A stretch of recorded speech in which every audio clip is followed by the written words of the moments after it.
Hey, hi, hello. Welcome to Diana Emerson. Today we're listening to Forensic Files, and it's Insulated Evidence. It's usually easy to figure out how a criminal enters a crime scene, but in this case, it was far from clear.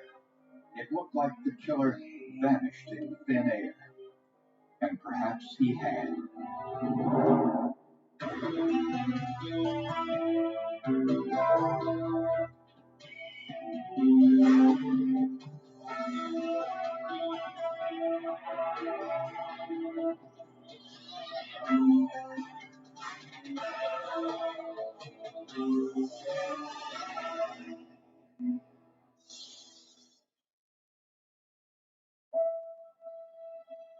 Getting into medical school.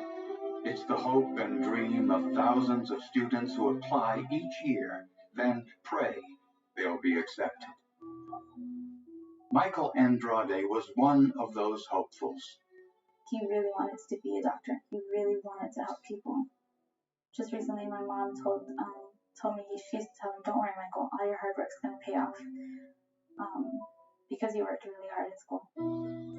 In 2005, Michael was a pre-med student at St. Mary's University in San Antonio, Texas. He decided not to live in the dorms, so he rented an apartment a few miles from campus. He actually chose that apartment because it seemed more family-oriented than the other apartments. He said that was the one he felt safer at. One morning in February of that year, workmen smelled smoke coming from Michael's apartment. They noticed that the windows were coated with soot, and when they went to the door, it was unlocked. And as soon as they opened the front door, smoke came billowing out. They were forced out because of the smoke, and when they went back in, they found Mr. Andrade laying on the bed. Michael Andrade had been strangled to death. His body was somewhat burned, but very little compared to if the fire would have taken over. He was found with one of his arms, his right arm in fact, back behind him, about belt high. It appeared that he had been at some point tied up with his hands behind him. There were no signs of forced entry, but electronic equipment was missing. There was an entertainment center that had speakers hanging off the front of it, which appeared to have been connected to something, and that item was missing. On the computer desk was a perfect, demarcation of where a computer would have sat. This meant that the computer had been stolen after the fire started, and the fire was set in 3 different locations. Arson investigators gave information from the beginning that the fire probably was not started with an accelerant. It wasn't gasoline, it wasn't lighter fluid, anything that would create a big flame type fire. A winged back chair placed in between the kitchen and dining area was the site of one fire. The foot of the bed was another, and the 3rd fire started on the floor of the bedroom closet. I have watched a lot of forensic shows, and I knew that seemed like a cover-up, that when there's 3 points of fire, one person's not gonna, the person who's obviously passed away was not the person who said it, that there was obviously going to be someone trying to cover up whatever evidence was in the apartment. Michael had been wearing boxer shorts and a t-shirt, an indication he might have known the perpetrator and willingly let him or her inside. He knew them and was comfortable enough around them to be just in his underwear. If it was somebody that he didn't know, everyone was certain that he would have put on more clothing before he answered the door. With no forensic evidence, investigators hoped that the stolen items might lead to the identity of the killer. There was always a chance that something would happen, something would break later. Someone would brag about the crime. Someone would come across the stolen material or stolen property and bring that back, and we could track it back that way. Or maybe there was evidence in the apartment that they couldn't yet see.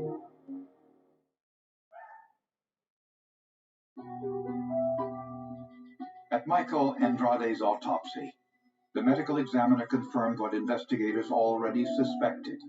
She did find that he had been murdered before the fire was set because there was no smoke in his lungs. The deposit of soot across the body indicated that he had actually died in that face-down position because the soot deposition was much more prominent across the back of the body. The cause of death was strangulation, with a piece of cloth ripped from the bedsheet. And Dr. Dana also found fiberglass insulation on the body. This was unusual since there was very little structural damage caused by the fire. The material deposited was there alone. There's a possibility that it had been deposited by the perpetrator when the deceased was strangled. It's unusual that you would see just the insulation material without this other debris, such as wood, burned wood, nails, screws that have come out, and even fixtures out of the ceiling. In their search for suspects, investigators couldn't find anyone who had a motive to kill Michael Andrade. He never had no enemies. I never seen him mad at anybody, upset about anything. It's a person that you don't even think anybody would have anything against them. So I had no idea. Investigators discovered one person who was apparently angry with him, his longtime girlfriend, a fellow student, 22-year-old Lily Macias. I do remember quite a few fights between the two of them where he'd be very upset, either hurt or mad at her. I don't know exactly what would happen. It was just they would have problems, and you could tell. Investigators found a voicemail from Lily to Michael left at 8:30 that morning. She had left a message on Michael's cell phone indicating that they were having problems and that she was done with their relationship. Was it possible that Lily went to Michael's apartment afterwards and there was an altercation? At that point, combined with the fact that it seemed like Michael may have known the person who did this to him, she was initially a suspect. But Lily had an alibi. She was working at her part-time job on the morning of the murder and was eliminated as a suspect. She was very forthcoming. She was willing to give us a statement, willing to allow us search of her apartment, willing to allow us a search of her vehicle. Michael's sister Stephanie provided the first solid lead. She said Michael complained about a man he saw around the apartment complex. The guy would just talk to him, but the guy made him feel very uncomfortable for some reason. He didn't say why. The guy never said anything suspicious to him or anything mean, but he just said he always felt a little uncomfortable or a little uneasy around the guy just because his character seemed a little off. Unfortunately, Michael never identified the man, provided a physical description, or mentioned where in the complex he lived. Right at that point, the investigators had merely the crime scene and a very large universe of potential suspects with not a whole lot to go on pinpointing a specific person. With no other suspects for the murder of Michael Andrade, investigators appealed to the public for help. 4 days later, an anonymous tipster called. The Crime Stoppers tip was amazing in its detail. The tipster told police the killer didn't enter Andrade's apartment through the front door or even a window. He entered through an attic crawl space. The tipster knew that Mr. Andrade's laptop was missing, knew about the contents of the laptop, which was never public information. You really have to question, how would somebody know this kind of information?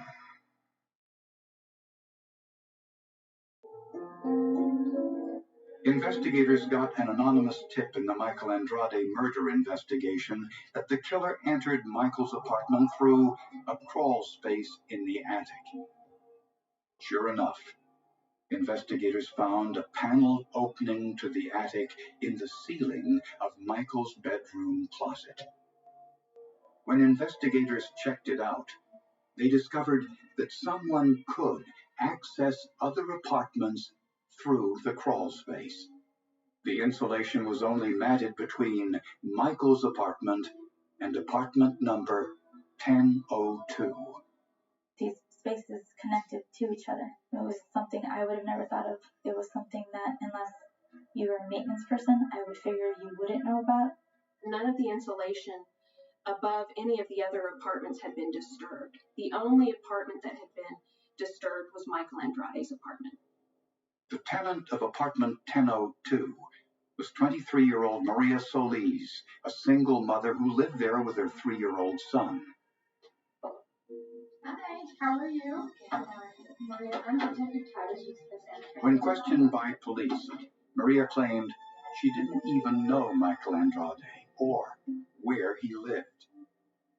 But investigators didn't believe her, so they took the unusual step of confiscating Maria's vacuum cleaner and the clothes in her hamper. Investigators found a pair of men's jeans, and on those jeans were tiny glass fibers. The small air pockets within the glass had expanded, creating a distinctive football shape. This was fiberglass insulation that had been in or near a fire. The evidence was not destroyed, it was simply charred. This gave it unique properties, something that I can compare back to with any standards that were found at the scene. The charred insulation on these jeans was consistent with the charred insulation found on Michael Andrade's body. The insulation was unique. It was burnt insulation. So it wasn't a situation where the person could say, I've been working at a construction site, that's how I got this insulation on my clothing. Wrapped around the spool of the vacuum cleaner, investigators found highly distinctive thread. Black polyester fibers were wrapped around cotton fibers, then colored with an unusual combination of dyes. This fibers bundle is composed of polyester and cotton. It's a blend. It also has the dark colored polyester that gives the dyeing characteristics and adds some strength to the thread. This thread was consistent with thread found around Michael's neck. It matched his bedsheet, which had been torn and used as a ligature. Microscopically, it was the pattern that the threads had that were able to give me that distinguishing or that unique appearance that associated with the bedding material. Also in Maria's apartment, investigators found a video camera and keys to a Ford truck. The video contained images of Michael Andrade's family, proof that the camera was Michael's, and the car keys were Michael's too. Michael Andrade's truck was a Ford F-150, and these keys were Ford keys. Went down with the alarm remote on the set of keys and opened up his truck. Investigators confronted Maria Solis and wanted to know who owned the men's jeans found in her hamper. After she was threatened with prosecution, Maria Solis changed her story. She now admitted she had a roommate, 25-year-old Joe Luna. She met Luna over the internet and seemed to me to be desperate to be in a relationship with a man, and latched on to Joe Luna in what I believe was a very manipulative relationship. Maria claimed she knew nothing about Joe Luna's criminal past, that he had served 5 years in prison for carjacking and aggravated assault on a police officer. And Joe Luna was wanted for a series of home invasions that bore a marked similarity to the Michael Andrade case. He would break in, cut bed sheets up, tie up the people who were at the house with those strips of bed sheets. He terrorized 5 separate people, 3 of whom were families with children. He tied them up, he used weapons, he threatened them, he stole from them. Brooke Envick was the victim of one of those home invasions. It's just indescribable. I mean, you feel like your home is where you're safe. After the robbery, Brooke found forensic evidence the perpetrator had left behind. And we noticed that 2 cigarette butts were in the garage. We don't smoke, and none of our friends who had been at the house recently smoke. DNA from the saliva on the cigarette butts matched Joe Luna. It's surprising to me that someone would leave behind their DNA almost carelessly, leave behind cigarette butts that they had, of cigarettes that they had smoked. Just 5 days after Michael Andrade's murder, Joe Luna was arrested and charged with the crime. Did you kill your neighbor? I killed nobody, period. I never see myself in a position where I would have to do something like that. Despite his denials, Joe Luna was facing a possible death sentence.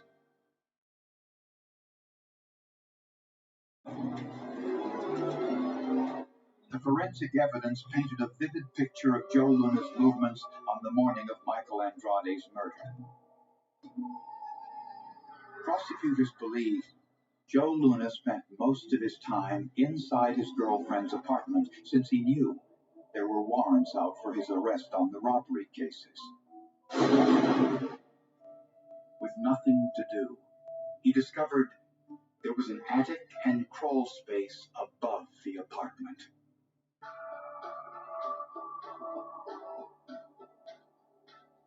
So he looked around and discovered there was another apartment just 60 feet away, Michael Andrade's apartment.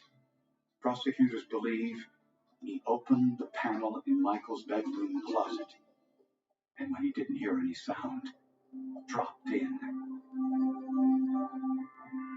But Michael was sleeping, and the noise woke him up. There was a struggle. Luna tore the bedsheets, bound Michael's hands behind his back, and strangled him to death, fearing that Michael could identify him. To mask the evidence, he set fire to the clothes in Michael's closet and returned to his girlfriend's apartment through the crawl space. When he didn't hear the fire alarm sound, he suspected the fire went out, so he returned to Michael's apartment to start the fire again.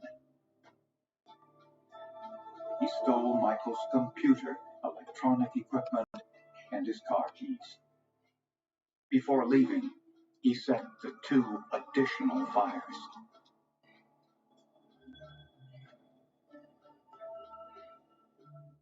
When Luna returned to his girlfriend's apartment, he shed fibers from Michael's apartment, which he tried to remove with his girlfriend's vacuum cleaner. And he put his jeans into the clothes hamper, which had the burned insulation on them. Having that forensics evidence in your back pocket as an investigator is just something that you can't overcome. When it's on your clothing, there's a real hard hurdle to overcome to say that I didn't do it now. During her police interrogation, Maria Solis eventually admitted that Luna had confessed. Well, like I went into the apartment. He's like, well, somebody was there when I got there. And I'm like, okay. And he's like, well, they saw me. Like, so, like, I had to do what I had to do. I'm like, what are you talking about? What did you think in your mind that he did? That he had hurt somebody, that he had done, what do you say to his boy? I don't like to say the 4 letter words. That he had taken this person's life. Joe Luna headed for trial, insisting he was innocent.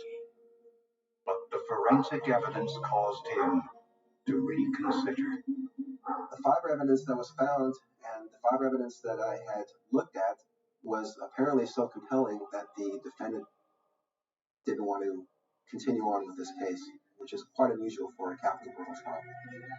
So Luna changed his plea to guilty and admitted what he had done in open court.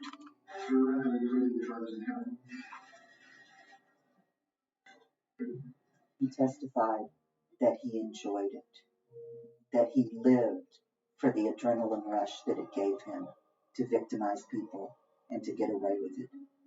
I cannot fathom the terror that that young man went through. And really, there could be nothing worse than seeing a Joe Luna walk out of your closet.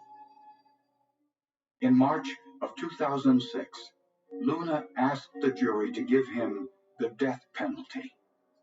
They willingly obliged. There are certain people in our society that have absolutely forfeited their right to live among us by their own actions and by their own decisions. Joe Luna is one of those people. Ironically, Joe Luna tried to cover up his crime by burning the evidence, but he didn't destroy it. Instead, he made those tiny glass insulation fibers more distinctive. It was actually the last way I thought that they would catch him. That was furthest from my mind that it would be in a vacuum. You have to have the forensics. You have to have the evidence that can't skip town. You have to have the evidence that can't lie to you. As my old professor once said, there is no such thing as a perfect crime. That you can plan, you can calculate, you can try to manipulate the circumstances or the surroundings, but you'll always leave a piece of trace evidence behind.